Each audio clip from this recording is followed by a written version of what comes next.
As Ruto chaired his maiden cabinet meeting this year at Fairmont Hotel in Nanyuki, one man was busy dropping a bombshell on his UDA government.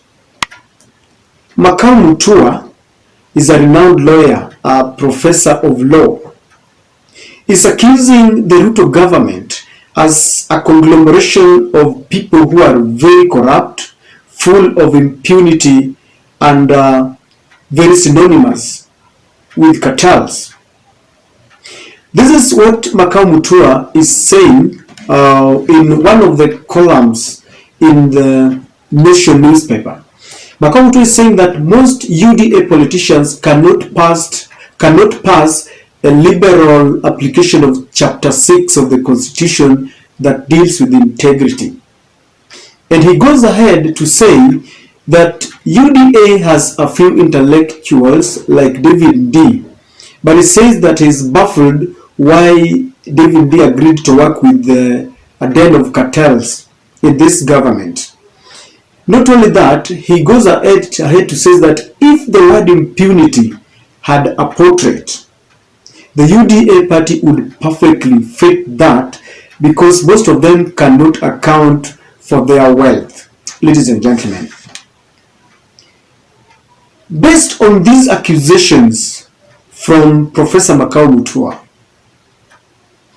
if you are given a scale of 1 to 10, looking at the appointments into several offices, those people who Ruto are depending on to help him drive his manifesto and fulfill all the promises that he gave to Kenyans, how many would you give them if the marks would be on a scale of 1 to 10? Please share with me in the comment section. Do you think Makau is right, or is he falsely accusing the Ruto government? Because in his article, this article that he wrote on Nation newspaper has elicited a lot of reaction. Those who are allied to the UDA government and the William Ruto supporters are saying that Makau is just a bitter man because he was a political advisor to the Azimio presidential candidate Raila Amolo Odinga, and that Raila did not succeed to ascend to the most coveted land, State House. So they are saying that Makau is just a man who is bitter. But the supporters and proponents of Raila Odinga and Azimio are saying that nothing can be further from the truth. They're saying that this government is full of people who've got questionable characters. Take, for example, the cases that were surrounding our DP Rigathi Gachagua. It raises a lot of eyebrows that before he ascended to his position as the DP, there were a lot of cases that he carried at his back, ranging from land to some corrupt cases of. In fact, some of his money was confiscated and frozen by the previous government. But Rigathi Gachagua is explaining that all these cases that were leveled against him were, as a result, motivated by mere fact that he was supporting William Ruto. I understand that the law of natural justice demands, especially in Kenya, that you are innocent until proven guilty. And the DPP Nordin Haji is saying that he was compelled to level charges against Rigathi Gachagua. But many Kenyans are really asking questions that could it be possible that all the cases that were surrounding our deputy president, all of them were motivated by his political affiliation?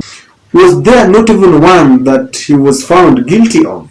And this is the reason why Makau and many Kenyans are saying that maybe there is something, because it seems that those who are in good standing with William Ruto and the Kenya Kwanza government have got a leeway with their court cases. You could talk of people like Aisha Juma, including a murder case that she had, was dropped very mysteriously, despite the fact that the family members of the murdered Kenyan were really crying foul. So they're saying that on integrity, as is constituted in chapter 6 of the Constitution, then something is wanting. They are also saying that if you look based on the credentials of these cabinet secretaries, somebody like Ezekiel Machogu, you look at him, he's heading a very sensitive docket. But the way he handles this docket is really wanting. It seems that he's not very sensitive on educational matters, and I wonder how he's going to deal with the professors in that ministry. If you ask me, I sometimes believe that it takes the intervention of a cabinet minister. Looking at what is happening in his docket, he can sometimes advise the president on what to do. It is not vice versa. You should not wait for the president to advise you, because the reason why William Ruto appointed these cabinet secretaries is because he is one man and he will be depending on them. Kila mtu anafaa angalie wizara yake, amue what is supposed to be done. But Ezekiel Machogu, I don't know whether he's green on this, and rightly so, because William Ruto was rewarding some of the people who helped him to campaign, those who supported his bid to become the president. Aisha Juma is one person who's got questionable credential background, but she was still given a docket. And if you ask me, I believe that sometimes academic acquisitions might not really determine how you run a docket, but it's also very important that you've got some good credentials. So this is the reason why people are saying that based on education credentials and integrity credentials, some of the Ruto appointees are really have got questionable characters, and they say that they might not really perform.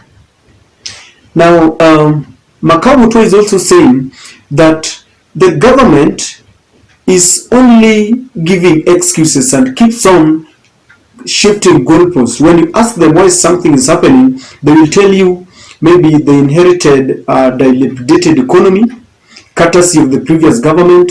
They will tell you that most of the departments in Kenya were held hostage by the government. Remember the claim of state capture. It is saying that the government should now come clean, stop blaming, and work to give Kenyans election pledges that they promised during the campaigns. So if you ask me, the government should be given time. I agree, because William Ruto has time and again said that they need to be given time, even after 100 days elapsed, and he didn't bring down the cost of food and the cost of living, as he said. He's saying that time should be given. But even as we give this administration time, we should be seeing some serious commitments, a sign that they're serious and they mean business and they want to implement their election pledges. And the last thing is that William Ruto and Rigathi Gachagua should understand that all Kenyans pay taxes, so they should be treated equally. I don't know what you think, ladies and gentlemen, but that is my take.